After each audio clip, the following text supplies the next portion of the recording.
Bienvenue aux 50 minutes de présentation en direct de la filière architecture. J'ai le plaisir de vous présenter nos invités, Madame Alicia Escolar, qui est maître d'enseignement dans la filière, Madame Mélissa Bettoni, qui est assistante dans la filière, et Monsieur Nicolas Fam, qui est responsable de la filière architecture. Comme nous sommes dans l'impossibilité, en fait, de vous accueillir dans nos locaux, malheureusement, parce que sinon, on vous aurait présenté nos locaux, on aurait pu discuter en direct avec vous. En fait, nous avons ces 50 minutes ensemble qui vont se dérouler, en fait, en deux parties. La première partie va se résumer en une présentation du métier d'architecte, de la formation au métier d'architecte, avec des témoignages d'étudiants actuellement en formation et de diplômés. Et nous allons aussi vous présenter des projets de la filière pour illustrer tout le côté pratique de la formation. La deuxième partie va être consacrée à vos questions. Donc, c'est vraiment la balle sera dans votre camp et je vous encourage dès à présent à alimenter en fait le chat que vous trouvez sur le site principal de nos portes ouvertes. N'hésitez pas à poser vos questions parce que c'est ces questions ensuite qui vont nourrir notre discussion pendant la deuxième partie.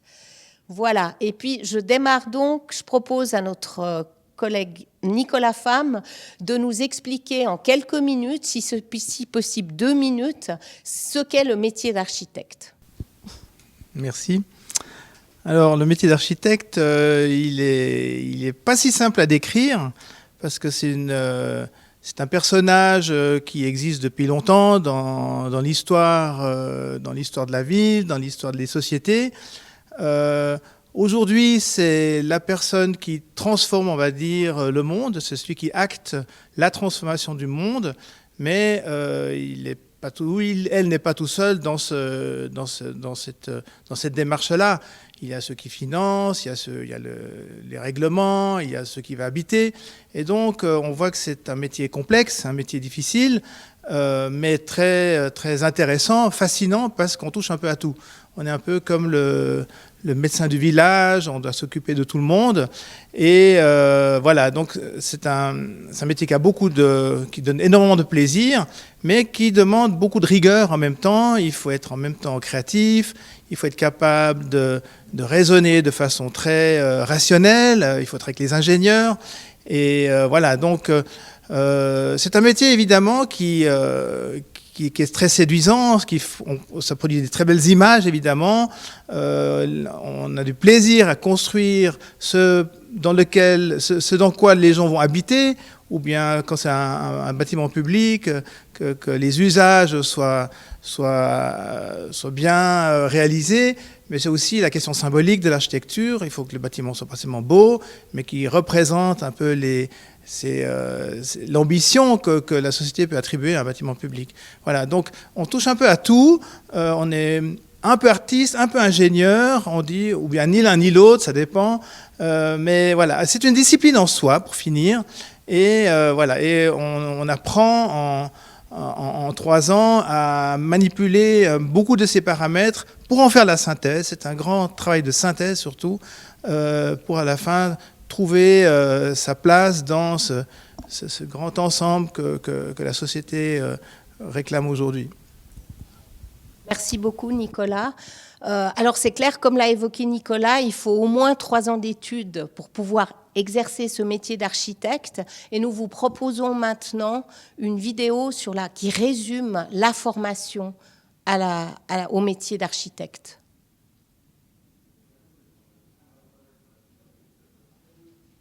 La formation de bachelor en architecture s'articule autour de 3 années à plein temps. Elle est dispensée principalement sur le site d'études de Genève, rue de la Prairie.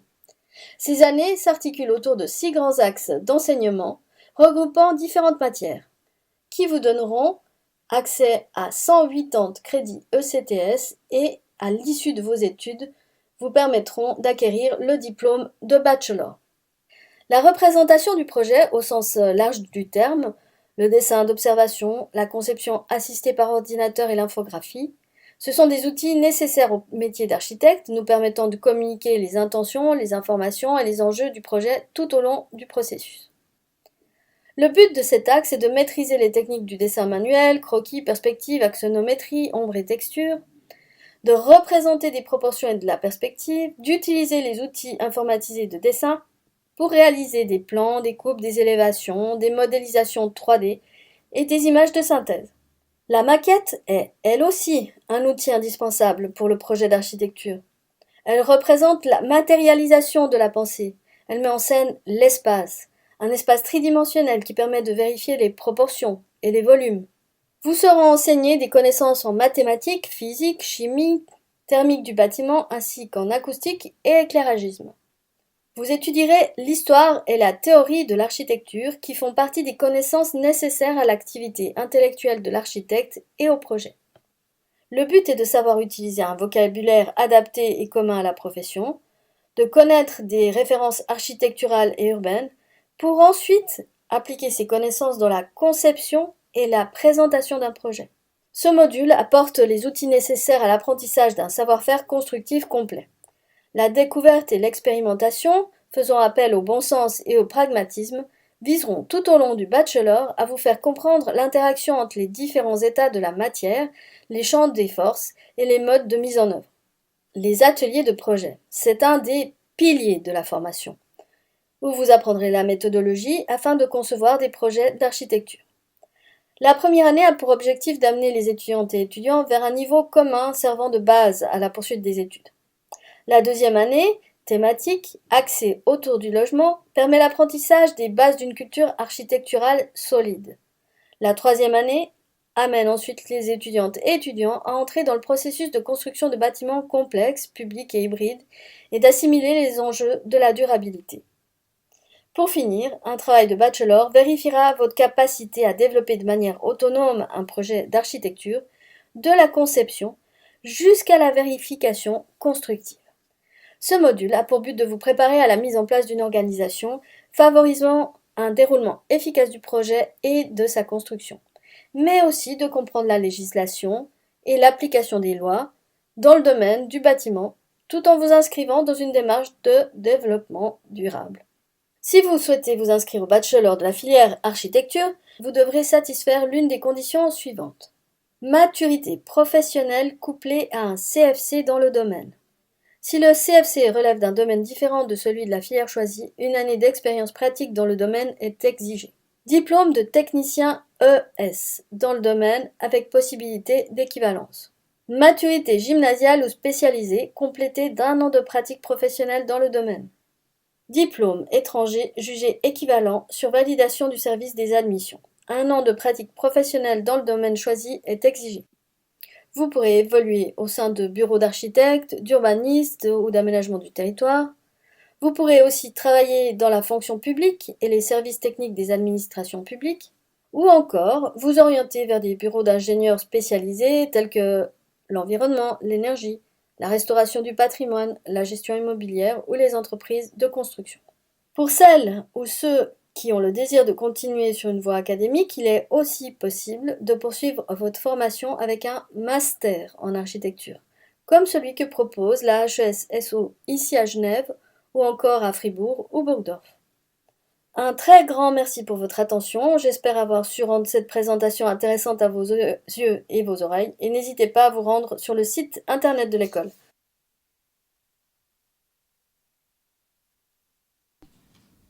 Très bien. Là, vous avez eu donc un aperçu des principales caractéristiques de la formation.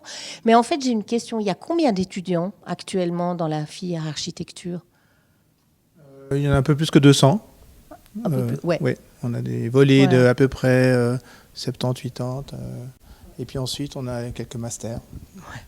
C'est des grandes volées. Donc. Oui. Alors, je vous propose maintenant, en fait, de donner la parole, de passer au témoignage d'étudiants. Alors, c'est clair qu'on ne peut pas donner la parole à tous les étudiants, mais il y a 3 témoignages, sauf erreur, et d'étudiants qui sont en formation actuellement et de jeunes diplômés. Donc, merci. On passe. Bonjour à tous, je m'appelle Cédric Chalès-Costa. Je suis ici à l'EPIA, ça fait 3 ans. Je suis dans la dernière ligne droite pour avoir mon bachelor. Avant l'EPIA, j'ai fait un CFC en dessinateur en bâtiment avec maturité intégrée.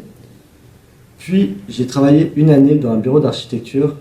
Puis, je suis rentré ici à l'EPIA en première année bachelor en architecture. Pourquoi l'architecture? Pour moi, l'architecture est un vrai mélange entre science et art qui passe par tous les domaines de la vie. On dit souvent que l'EPIA est une école technique. Oui, c'est vrai. Mais cette technique est au profit du projet et améliore beaucoup cela. Le cours que j'ai le plus aimé dans ces 3 ans est l'atelier de projet. En première année, on apprend la méthodologie du projet, comment faire un projet. En deuxième année, on se penche sur le logement, de la simple villa au logement de 300 habitants. Puis au troisième année, on est sur les bâtiments publics. Premier semestre, j'ai fait une école d'architecture ici sur le site de l'EPIA. Puis là, je suis en train de commencer une ambassade suisse à Paris. Par la suite, je pense faire un master ici à l'EPIA, en architecture aussi. Et puis le seul conseil que j'ai à vous dire, c'est profiter de ces années ici à l'EPIA, car vous allez vous en souvenir toute votre vie. Merci et à bientôt peut-être.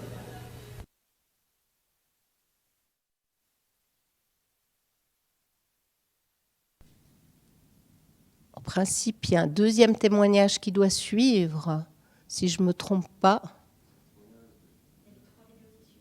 Ah voilà, oui. Bonjour à toutes et à tous.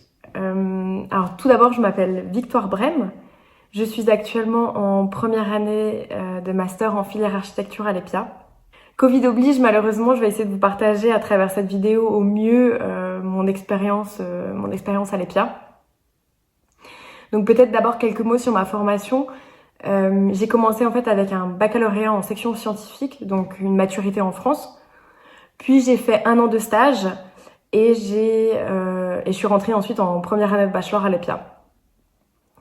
Au niveau du parcours scolaire ou plutôt des matières en elles-mêmes, je dirais que l'EPIA, en filière architecture, on est composé, je dirais, de 2 sections distinctes. On a plutôt un côté qui est très théorique, qui traite différentes matières, différents sujets, et puis un aspect qui est plutôt pratique avec l'atelier d'architecture. Alors au niveau des matières théoriques, très honnêtement, je suis pas du tout matière théorique, je n'aime pas spécialement ça. Et puis finalement, je me suis rendu compte qu'à l'EPIA, chacune des matières théoriques vous donne des informations pour votre métier futur. Et ce qui rend en fait chacune de ces matières très intéressante. Comme par exemple, technologie des matériaux, où vous allez apprendre la mise en œuvre du béton, du bois, de la pierre, ou installation technique du bâtiment, où on va vous apprendre en fait comment ventiler un bâtiment, comment chauffer un bâtiment, et finalement comment le bâtiment marche en lui-même. Ou structure du bâtiment, où on va vous apprendre à dimensionner un mur en béton, un poteau. Et toutes ces infos vraiment participent en fait à votre métier futur, donc ça rend vraiment très intéressant cette formation. Et après on a l'aspect, je dirais, un petit peu plus pratique avec l'atelier d'architecture, qui est le côté, je dirais, un petit peu plus fun de nos études, où en fait au début de l'année on va vous donner un sujet, comme dessiner une maison, des logements collectifs, une bibliothèque, une école, un hôtel. Et vous allez devoir, grâce à votre créativité, réaliser ces projets. Donc durant l'année, vous allez être suivi par un architecte qui va être votre professeur et qui va vraiment être là pour vous conseiller et pour vous donner des méthodes en fait d'apprentissage. Mais j'ai trouvé très intéressant que ce soit le côté théorique ou pratique, qui vraiment, chaque matière, chaque journée, en fait, on apprend quelque chose de nouveau. Si je peux donner un conseil aux futurs étudiants, c'est de travailler. Voilà, c'est pas facile, c'est faisable, c'est pas facile. Faut pas être surdoué en mathématiques ni avoir une mémoire incroyable, je dirais, mais faut vraiment travailler régulièrement, tous les soirs. Et puis les études sont très intéressantes. Et puis surtout, si je peux donner en tant qu'ancienne étudiante ou future ancienne étudiante un conseil, c'est amusez-vous au maximum, parce que vraiment on va vous donner tous les outils pour laisser place à votre créativité. Donc profitez-en, parce que dans votre vie future ce sera pas toujours le cas. Donc amusez-vous, profitez parce que ça passe très très vite. Et puis voilà, je vous souhaite en tout cas une bonne continuation et puis je vous souhaite d'apprécier autant vos études que j'ai pu apprécier les miennes. Voilà.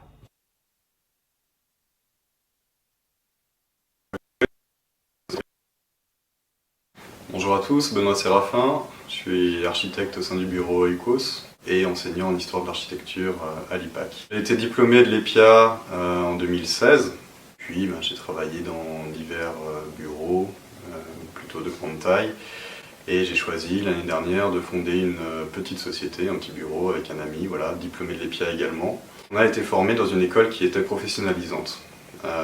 J'ai pu m'en rendre compte en tant qu'enseignant, j'ai pu m'en rendre compte en tant qu'architecte. J'ai formé des stagiaires à rentrer à l'EPIA, j'ai eu des stagiaires qui sortaient de l'EPIA. Je suis sorti moi-même de l'EPIA et je me rends compte que la grosse différence par rapport aux autres écoles d'architecture, c'est que c'est une école qui forme les jeunes à travailler. Bonjour à tous, je suis Renaud Pition, l'associé de Benoît Séraphin. Moi j'ai fini ma formation et tout de suite enchaîné sur un job d'indépendant, ce qui a été un petit peu difficile, mais je pense que ma formation m'a permis quand même de démarrer tout seul en ayant des bases relativement solides pour pouvoir construire en tout cas un début de carrière. Donc depuis le début de mes études et tout au long de ma jeune carrière, je me suis intéressé aux matériaux d'origine naturelle et c'est vraiment maintenant le leitmotiv de notre association avec Benoît où on essaye de développer les matériaux du terrain et de proximité. Donc on travaille beaucoup le bois, la terre, la paille, les matériaux le moins transformés possible et on essaie de les intégrer dans nos projets et faire des projets qui sont vraiment à vocation sociale dans un premier temps et aussi le plus sain possible pour les occupants. Elles vont plus aller vers de l'architecture dite vernaculaire et des inspirations qui sont plus anciennes, plus traditionnelles. Donc ça, c'est vraiment ce qui nous drive dans notre recherche quotidienne, dans nos développements de projets, et ce qui nous amène à faire des projets qui sont quand même inspirés en termes d'architecture, mais qui sont aussi très centrés sur les apports qu'on peut avoir sur le lieu.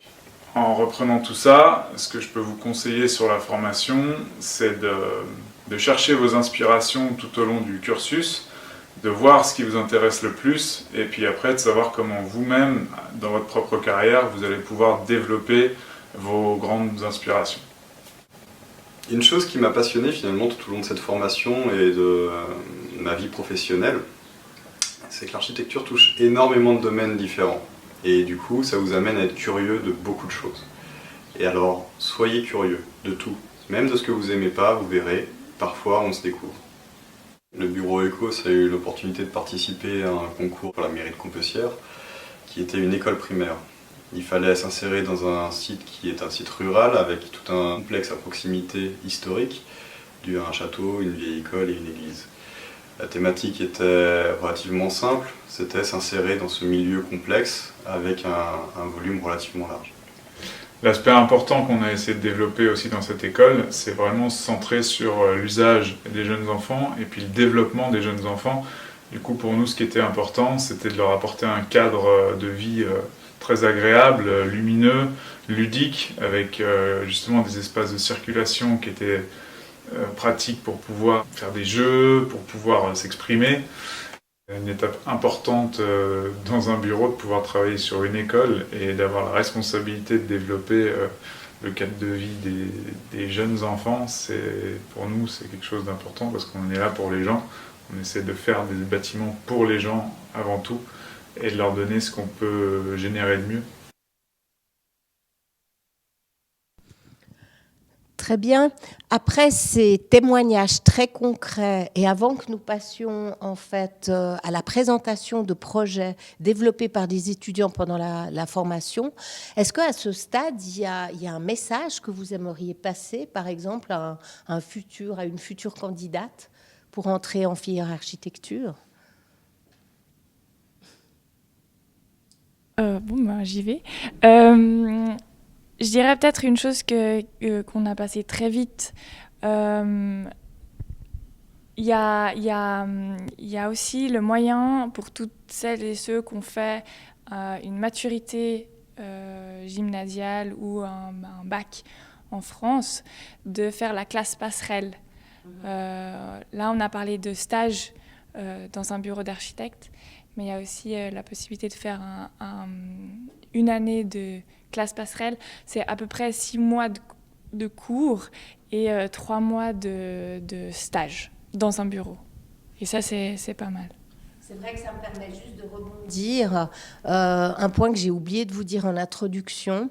C'est vrai que dans les questions que nous allons traiter tout à l'heure, en principe, nous n'allons pas traiter des questions en lien avec les conditions d'admission, parce qu'actuellement, il y a des spécialistes de l'école qui répondent. Donc, il y a une ligne téléphonique spéciale qui est ouverte, c'est le 022 546 24 50. Enfin, le numéro est précisé évidemment sur le site internet des Portes Ouvertes, et ces personnes peuvent vous répondre en détail. Mais c'est vrai que cette question des classes passerelles est une particularité de certaines filières, dont l'architecture. Ouais. Est-ce qu'il y a un autre message avant qu'on passe donc à une nouvelle vidéo qui présente des projets actuellement en cours dans l'école? Ah bah, elle est déjà lancée, donc on y va. Si jamais, je vous repasse la parole. Dans cette première année, j'ai vraiment apprécié les projets variés. Donc on a fait un observatoire au Salève et là une maison du lac, un campus universitaire à Versoix. La première étape, c'est vraiment on va sur le site, on prend des photos. Surtout aussi quand on est sur le site, c'est important de ressentir les lieux, la luminosité, le vent, les bruits. Vraiment c'est l'environnement et c'est ça qui va vraiment diriger notre projet. Je suis parti sur un projet plutôt pavillonnaire, donc c'est-à-dire avec plein de bâtiments résiduels, on va dire, mais le but c'était vraiment d'aller chercher tous les espaces différents.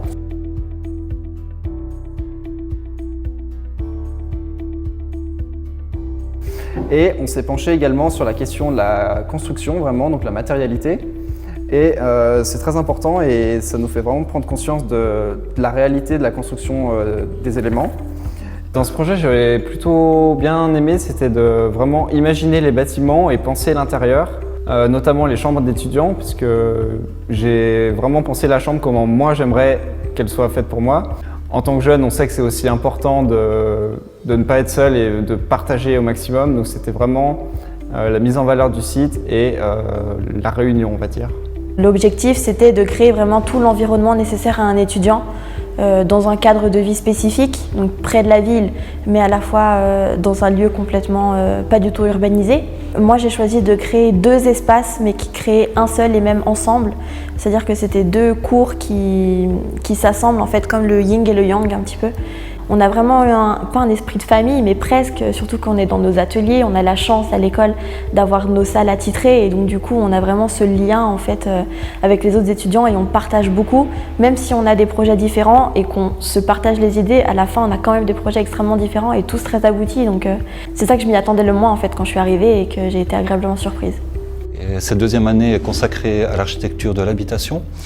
Au long de l'année, les étudiants travaillent d'abord sur un projet de densification d'un quartier de maison unifamilial et au semestre de printemps sur le thème du logement collectif de plus grande densité. Et l'enjeu pour nos étudiants, c'est à la fois d'apprendre l'architecture domestique de l'habitation, puis à la fois de se questionner sur l'urbanité de ces nouveaux quartiers qu'on crée. Alors on a eu un site qui nous a été imposé, qui est donc le sud de Vernier à Châtelaine. Et l'idée était donc de pouvoir venir y installer une certaine mixité entre les tranches d'âge et puis sur les différences d'affectation dans les différents habitats.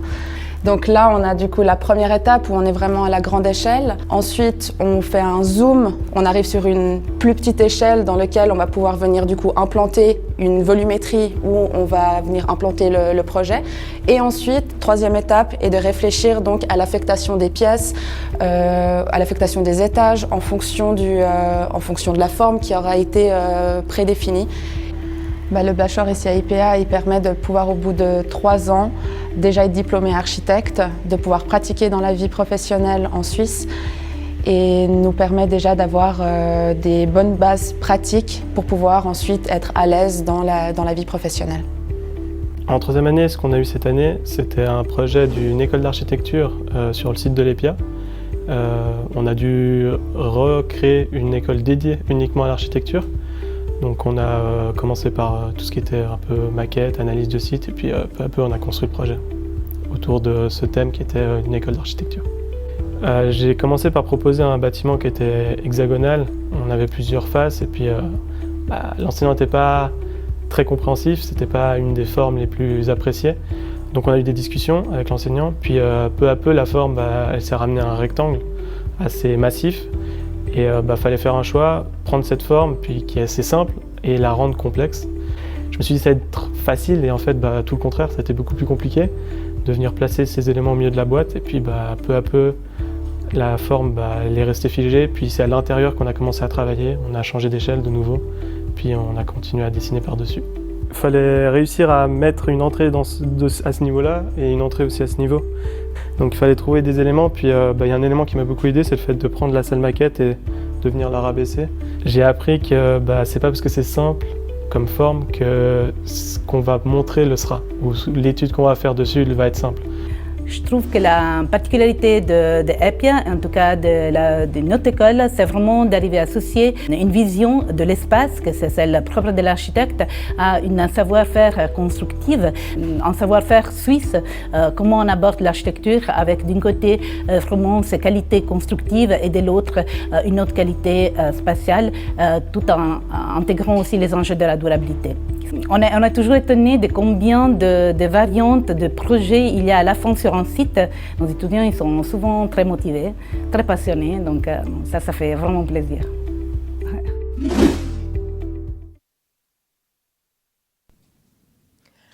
Très bien, voilà, nous avons eu une illustration, j'ai un retour de son là. Voilà, ouais. Très bien, donc excusez-nous.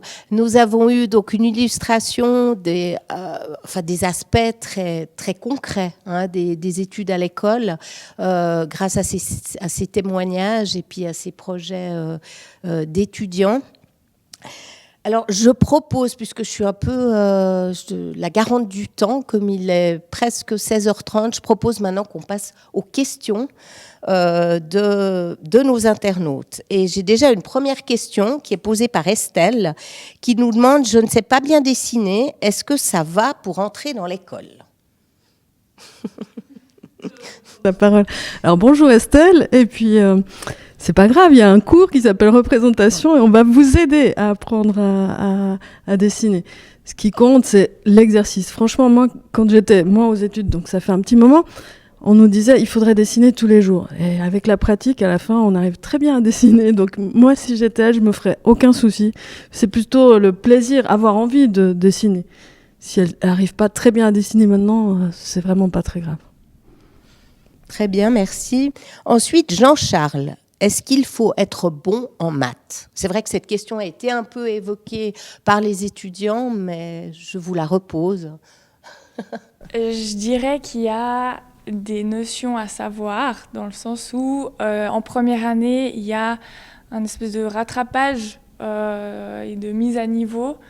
Après, il y a, un peu plus tard, il y a, comme on l'a vu dans la vidéo, des cours de structure, et là on va calculer, on va prédimensionner justement des dalles, des poteaux, et donc je dirais qu'il faut être à l'aise, mais on n'est pas au niveau, on n'est pas en mathématiques. Voilà, c'est pas un niveau de bachelor ou de master en mathématiques. Une autre question de Laura. Peut-on réussir dès la première année en ayant des difficultés ? Alors elle précise mathématiques et physique. Alors c'est vrai que c'est un peu dans le même sens. On voit que c'est une préoccupation quand même, ces sciences, mathématiques et physique. Ah, est-ce que c'est possible en ayant des difficultés en première ? Oui, bon... En fait, il y a des mathématiques et de la physique qui sont l'application des mathématiques, en fait. Et c'est vrai il faut considérer ces matières plus comme un exercice mental. c'est pas l'architecte qui calcule les dalles. Par contre, on fait du prédimensionnement. Et donc, on envisage déjà voilà, par où doivent descendre les charges, par où doivent passer les flux, par exemple, des ventilations. Donc, toutes choses qui ont un impact important à la fin sur les espaces. Et donc, c'est sûr qu'il faut être capable de maîtriser les rapports, les dimensions, les échelles. Et ça, oui, il faut. Alors, de nouveau, c'est pas vraiment des mathématiques, mais il faut considérer. C'est pas une finalité en soi, mais il faut considérer ces mathématiques et cette physique au service, en fait, de la construction. Et donc, il faut, voilà. Et de la même manière que un musicien doit faire des gammes et il doit aussi faire du solfège, et ben ça fait partie. Ça fait partie.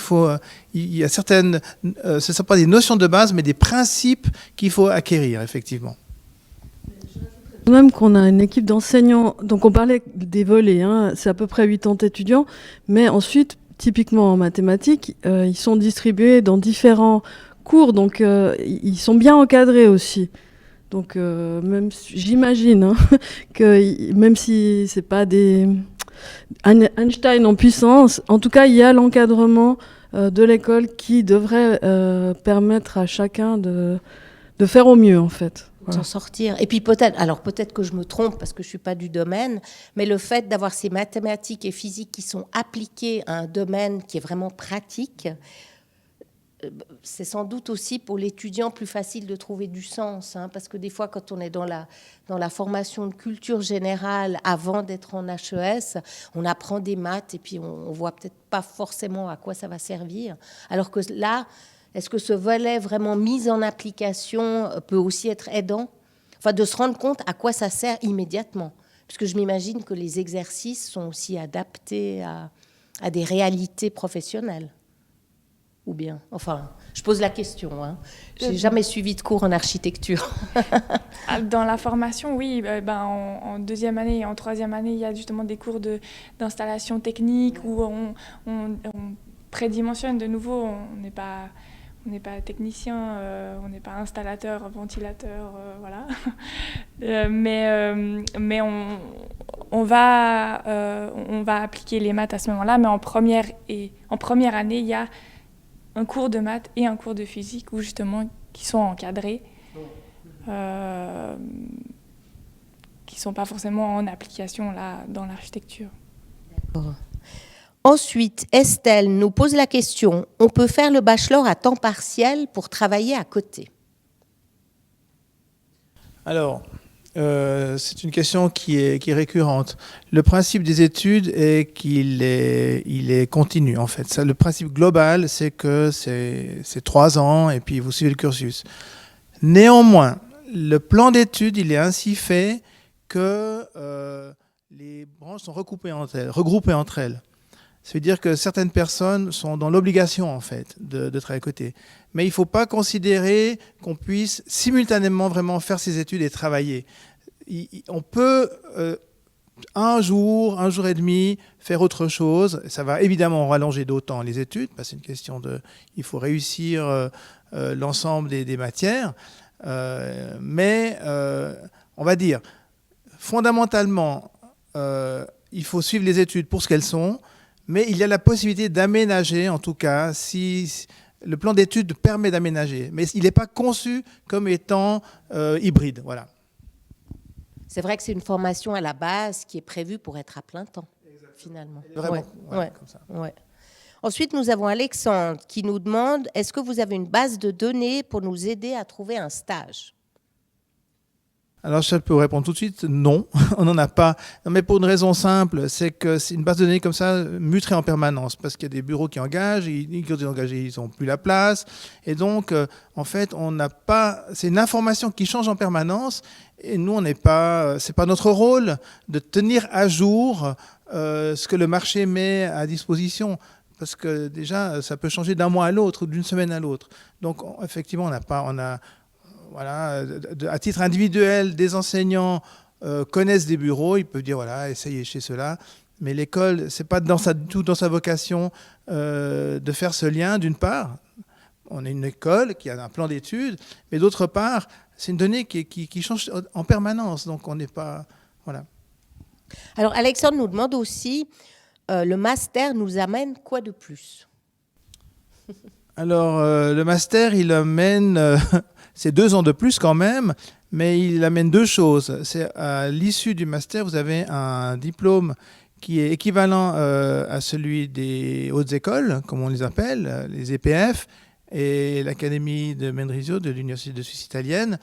Et ce diplôme vous permet d'exercer à l'étranger muni d'une reconnaissance internationale. C'est-à-dire la Suisse est particulière, on a cette formation duale, c'est une raison historique, et longtemps on avait 2 métiers d'architecte, l'architecte technicien et l'architecte, on va dire, académique qui faisait les hautes écoles. Aujourd'hui, grâce au master, on a la même reconnaissance institutionnelle en Suisse et à l'étranger. Par contre, le bachelor n'est reconnu qu'en Suisse. Donc on peut pratiquer en Suisse, mais il ne trouve pas sa reconnaissance à l'étranger. Donc c'est la grande différence. Ok, merci beaucoup. Ensuite, nous avons Jean-Henri qui nous demande quelle est la différence entre un architecte d'intérieur et un architecte. Enfin, ou une architecte. Alors, je dirais que l'architecte, il va pouvoir travailler dans différents domaines qui ne sont pas que l'architecture. Il va pouvoir aussi, effectivement, faire des travaux d'architecture d'intérieur. Il va pouvoir travailler dans l'urbanisme aussi. Bon, alors, je prêche peut-être un peu pour ma paroisse, mais l'architecte d'intérieur, normalement, il aura peu de notions au niveau, par exemple, de l'urbanisme ou même sur des grands bâtiments. Alors, bon, c'est vraiment des métiers assez différents, même s'ils travaillent tous les deux sur l'espace, sur la conception des espaces, et puis sur... Il y a aussi ce côté créatif dans les deux, etc. Mais c'est tout de même 2 formations différentes et qui recouvrent pas du tout, qui permettent pas de faire la même chose, à mon avis. Tout à fait. Alors, Anne nous pose la question, faut-il impérativement faire des charrettes pour être un bon architecte? Alors peut-être qu'il faut définir ce qu'est une charrette, mais... Charrette, c'est comme les bœufs, hein, ils doivent voilà, tirer... J'imagine que ça vient de là. Ouais. En fait, en tout cas, c'est une charrette, c'est vrai, c'est un mythe dans les études d'architecture, mais aussi dans le métier d'architecte, qui dit que normalement, on va devoir passer des nuits blanches, des week-ends à travailler, etc. Je pense pas que c'est indispensable. Par contre, je pense que ce qui est indispensable, c'est d'être très clair là-dessus, c'est que on va devoir s'investir à fond. C'est tout, on a dit plusieurs fois, on a entendu les témoignages, c'est un métier passionnant, etc. Mais passionnant, c'est dans les deux sens. C'est qu'on ne peut pas être passionné par quelque chose où on commence à 7h du matin puis on finit à 4h de l'après-midi. Donc, c'est quelque chose qui vous habite toute la journée, en fait. Quand vous êtes en train de faire un projet d'architecture, la nuit, vous allez y penser, le matin, vous allez y penser, en mangeant, vous allez y penser. Mais c'est pas une punition, c'est plutôt un sentiment agréable. Après, c'est vrai que par moment, on doit donner un coup de rein parce qu'il y a un rendu de concours, un rendu dans l'école aussi. Voilà. Donc oui, c'est très exigeant, ces études. C'est très exigeant aussi comme métier. Maintenant... Oui, mais il y a tout de même des gens qui arrivent à avoir des enfants, oui, à manger, à faire du sport et puis à être architecte. Des loisirs. Voilà.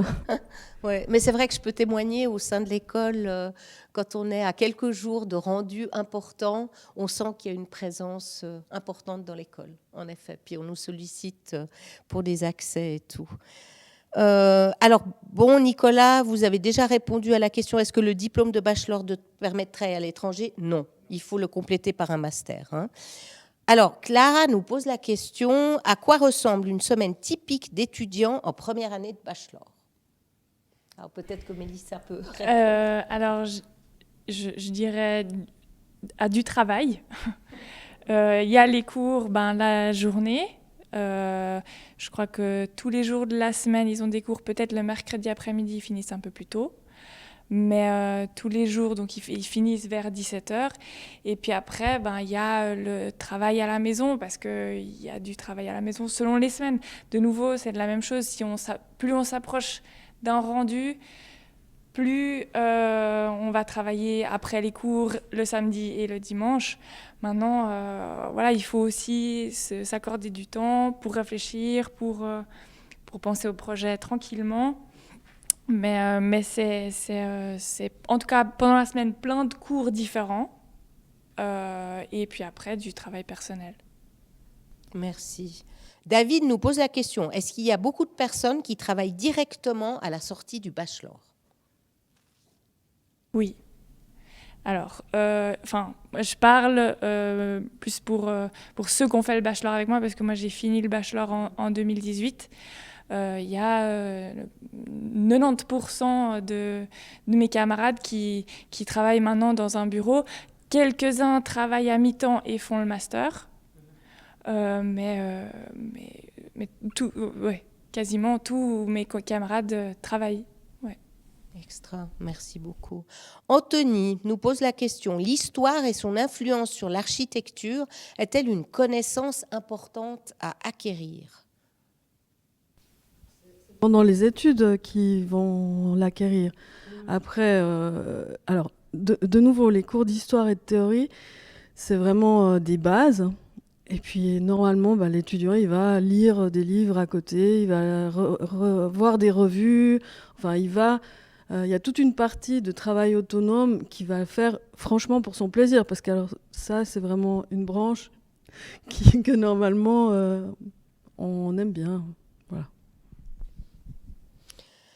Déborah, quelles sont les matières les plus importantes de la formation? Ça ne doit pas être facile comme question. Mais peut-être je vais répondre. Non, il n'y a pas de matière plus importante que d'autres. En fait, l'architecture est un lieu de synthèse. Et donc, dans lequel apparaissent beaucoup de paramètres. Et donc, on a parlé des mathématiques, de la physique, mais qui seront de nouveau appliquées. On a parlé de l'histoire. Et c'est vrai qu'un architecte doit avoir une conscience historique, puisque l'architecture, c'est un temps long. C'est long de faire un bâtiment. Il va durer très longtemps. Il va durer en général plus qu'un siècle. Quand on va visiter des vieilles villes, c'est des bâtiments qui ont 10 siècles, voire plus. Et donc, il faut avoir cette conscience qu'on transforme la réalité pour toujours, en quelque sorte, quand on est architecte. Donc on n'invente pas, on réinvente pas le monde tous les matins. On bâtit sur quelque chose qui existe depuis très longtemps, qui a été fait par d'autres. Et donc, il faut avoir cette conscience de la continuité du temps.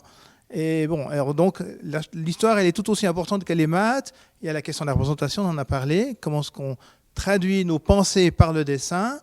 Et le projet, ce qu'on appelle le projet, que les étudiants aiment, sur lequel ils aiment beaucoup travailler, est un lieu de synthèse, en fait. Et il n'y a pas une chose qui est plus importante qu'une autre. C'est la synthèse de tous ces paramètres. Je n'ai même pas parlé de l'économie ou de la matérialité, qui font qu'un bâtiment est réussi ou pas, en fait. Et donc, voilà, et ça dépend, en fait, de ce que... Si la synthèse est réussie, le bâtiment est bien. Voilà. Et donc, il n'y a pas vraiment... On peut vraiment l'affirmer, il n'y a pas un élément qui est plus important d'autre. Par contre, il faut être dans la capacité de faire de la synthèse. Merci Nicolas. Alors là, une question très concrète d'Yves. Quelle est la différence entre l'EPFL, EPIA et la Haute École de Fribourg, d'ingénieurs et d'architectes de Fribourg? Entre la HES de Fribourg et la HES de Genève, en fait, c'est la même école. Nous sommes la même école. Alors après, évidemment, il y a des petites spécificités, mais elles sont vraiment mineures. Par rapport à l'EPFL, je dirais que déjà, il y a cette question du bachelor et du master, c'est-à-dire qu'à la HES, après un bachelor, on peut déjà exercer, on a déjà un diplôme d'architecte reconnu en Suisse, ce qui n'est pas le cas à l'EPFL. Et ensuite, moi, je dirais que dans cette HES, on a beaucoup cet aspect presque un peu pratique qui s'intéresse à la construction, où il va y avoir beaucoup d'ateliers. Il n'y a pas seulement des ateliers de projet, il y a aussi des ateliers, même en histoire et architecture, il y a un atelier. Donc, il y a un peu des choses plus pratiques. Voilà. C'est un peu, pour moi, la différence. Ensuite, Alexandre Oui, d'ailleurs, qui nous a déjà posé des questions, pose une troisième question. Merci Alexandre pour votre intérêt. La création est-elle un point essentiel de cette école? Moi, je dirais oui, mais la création, de nouveau, n'est pas une qualité en soi. C'est quelque chose on ne naît pas créatif, je pense, on le devient. C'est une inclinaison de l'esprit. Et c'est quelque chose qu'on apprend à l'école aussi. On apprend à être créatif. Voilà. On ne naît pas architecte, ça je peux vous dire en tout cas. Et l'école d'architecture, elle est là pour vous former. Et elle vous forme aussi à la création. Une partie du plaisir de ces études, c'est tout de même ce côté créatif.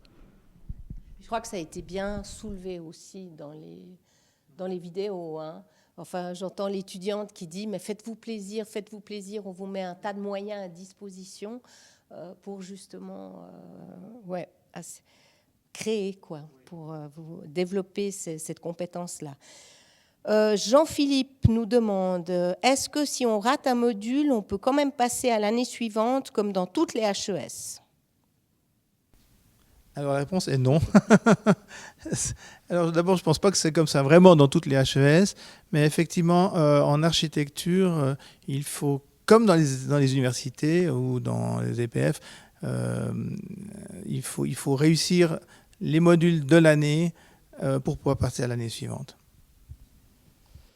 Ensuite, je regarde juste le temps, mais il nous reste encore 2-3 minutes. Lucie, peut-on faire un master à l'étranger après le bachelor d'EPIA? Alors, de nouveau, oui. Et alors, oui, c'est le cas de plusieurs, mais ça dépend beaucoup de l'université qui vous accueillerait. En fait, pour les raisons que j'ai énoncées précédemment, le bachelor suisse n'est pas reconnu en Europe en tant que tel. Il est reconnu dans un dispositif global, bachelor-master, mais en tant que tel, il n'est pas reconnu. Ça veut dire que vous allez, si vous voulez faire le master dans une autre école, en Suède ou en France, ça se fait de toute façon sur dossier, et puis il y a une commission qui va, ad hoc, qui va établir s'il est estimé équivalent. Alors, donc on a tous les cas de figure. En tout cas, on a une étudiante qui est partie faire son master en Suède. Voilà, elle a dû expliquer qu'est-ce qu'elle a fait. Ça a été traduit en anglais, et elle peut le faire. Donc voilà, mais ça dépend complètement de l'université qui reçoit.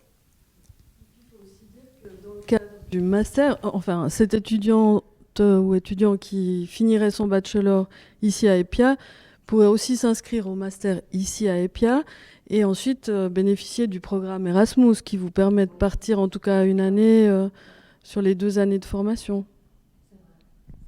Il y a une possibilité de mobilité internationale, mais sauf erreur qu'au niveau du master. Et pas au niveau du master, mais c'est vrai que c'est intéressant, c'est important parce que cette mobilité, elle fonctionne les deux sens. On a beaucoup d'étudiants en échange étrangers qui viennent chez nous et qui demandent à rester, qui demandent d'être transférés dans notre école, finir leurs études de master chez nous. La réciproque, pour le moment, il y en a eu peu, mais il y en a eu aussi. C'est-à-dire, une étudiante part dans une autre école, s'y plaît tellement et demande son transfert. Et puis en général, ça se fait très facilement puisqu'elle est déjà dans l'autre école, ils la connaissent, ils le connaissent, et ils savent que... Donc ça se fait effectivement. Mais ça se fait à travers les programmes d'échange qui sont institutionnels. Alors, nous avons encore 2 questions, mais il ne reste que 2 minutes. Donc, je propose 1 minute pour la question. Quelle est la tranche d'âge en moyenne pendant le bachelor? Et puis, est-ce qu'il y a une limite d'âge? En tout cas, il n'y a pas de limite d'âge. Moi, j'ai eu des étudiants plus vieux que moi. Donc, voilà.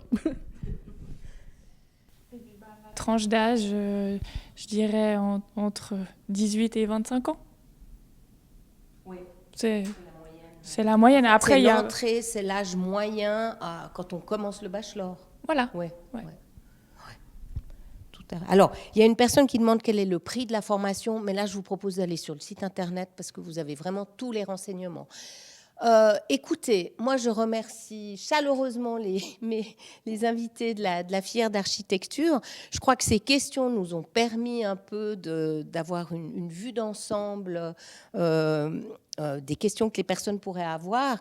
Je vous encourage vraiment, si vous n'avez pas pu poser des questions, ou si vous en avez d'autres, de suivre les vidéoconférences, les visioconférences qu'il y a. Donc, il y en a 4 pour la filière, enfin pour chaque filière, mais 4 pour la filière architecture.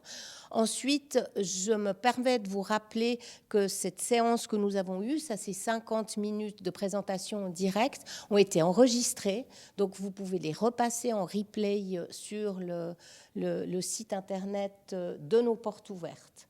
Voilà, donc merci beaucoup à mes invités. Et puis maintenant, donc, nous faisons 10 minutes de pause et j'aurai le plaisir d'accueillir à 17h00 pile la filière gestion de la nature. Merci, bonne soirée, à bientôt.